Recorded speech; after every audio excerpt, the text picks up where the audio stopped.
barkamu da saduwa da ku a cikin sabon shirinmu mai suna Sharhin Jaridunmu. Sunana Muhammad Rabi'u.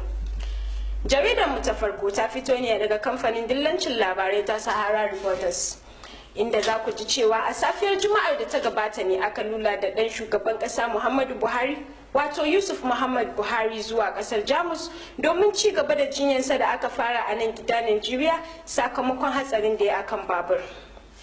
A wani bangaren kuma kamfanin dillancin labaran ta saki wani bidiyo wanda ke nuna shugaban nan na kungiyar Boko Haram, wato Abubakar Shekau, tare da ragowar kamammun 'yan matan Chibok da ke tsare.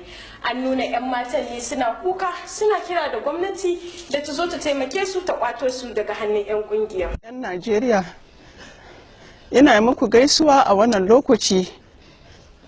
Ga mu nan a hannun Boko Haram a wannan lokaci. Sun zo ne su ɗauka magana ta bakinmu yau.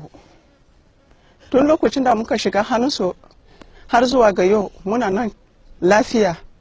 Amma muna kawo kuka mu zuwa gabanka, shugaban kasa da ma'aikata. Muna roko ne a wannan lokaci ku dube mu da idon tausayi, ku taimake mu a wannan yanayi da muka samu kanmu. Mu 'yan kasa ne, mu 'yan Najeriya. Jaridar Daily Trust kuwa za ku ga cewa jihar Sokoto ta sanya farfesa mace ta farko a jihar a matsayin kwamishina. Aisha Madawaki ita ce farfesa ta farko a jinsin mace a tarihin jihar. Kakakin majalisar wakilai ta ƙasa Honorable Yakubu Dogara ya tuhumi majalisar zartarwa akan dalilin rashin samun man fetur a ƙasa bayan cire tallafin man da aka yi a shekarar da ta gabata. Don ƙarin bayani sai ku duba shafin dillancin labarai ta Premium Times.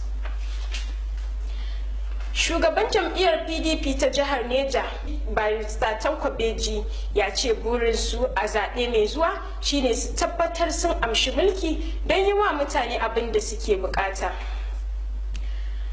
A ranar Laraba ne wata sabuwar bom ta tashi a garin Maiduguri na jihar Borno, Najeriya, inda masu rahoton labaran suka ce kimanin mutum 50 ne suka raunata da sawarwarin mutuwar mutane kimanin 12. Ku duba shafin jaridun mu na gida Najeriya domin samun cikakken rahoton. A wani bangaren kuma kamfanin dillancin labarai na Tribune ta rawaito mana cewa shugaban kasa Muhammadu Buhari ya ce 'yan kasa sun fara gamsuwa da yarda da kokarin gwamnatinsa tare da irin yanayin da suke gudanar da aikinsu. Ku karanta shafin jaridar Tribune domin samun cikakken labarin.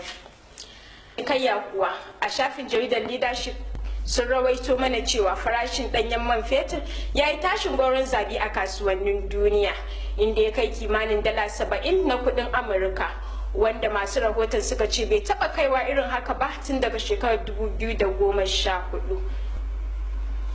Har ila yau a cikin shafin kamfanin dillancin labarai na Premium Times sun rawaito cewa rashin aikin yi a Najeriya ya ƙara tsananta da kashi 2.6 a cikin shekarar da ta gabata, a inda a tsakiyar shekarar aka kiyaye adadin marasa aikin yi kimanin miliyan 13, wanda a ƙarshen shekarar suka haura zuwa kimanin miliyan 15. Hukumar ƙididdiga da tantancewa ta ƙasa ita ta fitar da wannan rahoton.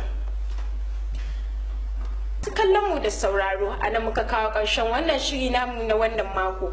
A madadin abokanan aiki na, ni Muhammad Rabi'u nake ce muku huta lafiya.